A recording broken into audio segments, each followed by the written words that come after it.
زمانے قدیم میں جب زمین ابھی پوری طرح آباد نہیں ہوئی تھی، جنات کو زمین پر رہنے کی ذمہ داری دی گئی تھی، انہیں اختیار بھی دیا گیا، مگر انہوں نے زمین پر فساد پھیلا دیا۔ تب اللہ تعالیٰ نے فرشتوں کو یہ حکم دیا کہ وہ زمین کو پاک کریں۔ انہیں جنات میں ایک نوجوان عبادت گزار اور نہایت علم والا جن رہتا تھا، جس کا نام تھا ابلیس۔ ابلیس نے زمین پر اللہ تعالیٰ کی اطاعت کی۔ جب فرشتے زمین سے شر و فساد ختم کرنے لگے تو ابلیس بھی ان کے ساتھ شامل ہوا۔ اس کی اطاعت اور عبادات اتنی زیادہ تھی کہ اللہ تعالیٰ نے اسے فرشتوں کی صف میں کھڑے ہونے کی اجازت دی، مگر وہ فرشتہ نہیں، ایک جن تھا۔ سال گزرتے گئے اور ابلیس عبادت میں بلند ہوتا گیا۔ فرشتے اسے نیک جانتے تھے، کوئی یہ سوچ بھی نہیں سکتا تھا کہ جسے اللہ نے مقام دیا ہے وہ ہی سب سے بڑی بغاوت کا دروازہ کھولنے والا بنے گا۔ پھر ایک دن آتا ہے، پھر ایک دن آیا، اللہ تعالیٰ نے سب فرشتوں کو جمع کیا اور ارشاد فرمایا، میں زمین پر اپنا ایک نائب پیدا کرنے والا ہوں۔ جب حضرت آدم علیہ السلام کی تخلیق مکمل ہوئی تو اللہ تعالیٰ نے فرشتوں کو یہ حکم دیا کہ اللہ آدم کو سجدہ کرو۔ یہ سجدہ عبادت کا نہیں، تعظیم، احترام اور اللہ کے حکم کی پیروی میں تھا۔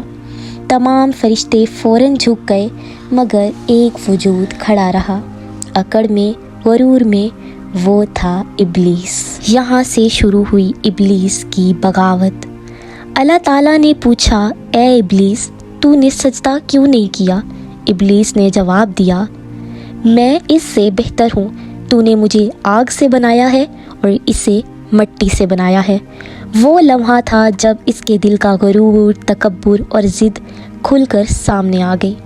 جس نے ساری زندگی عبادت کی، وہ ایک حکم پر عبادت بندگی بھول گیا۔ اللہ تعالیٰ نے فرمایا، تو یہاں سے نکل جا، تو مردود ہے اور قیامت تک تجھ پر لعنت ہے۔ یوں ابلیس ملعون ہوا اپنی تکبر کی وجہ سے، اپنی ضد کی وجہ سے، اللہ تعالیٰ کے حکم کو ٹھکرانے کی وجہ سے۔ لعنت سن کر ابلیس نے کہا، پروردگار، مجھے قیامت تک مہلت دے، میں تیرے بندوں کو بہکاؤں گا، انہیں سیدھے رستے سے ہٹاؤں گا اور ثابت کروں گا کہ وہ شکر گزار نہیں رہیں گے۔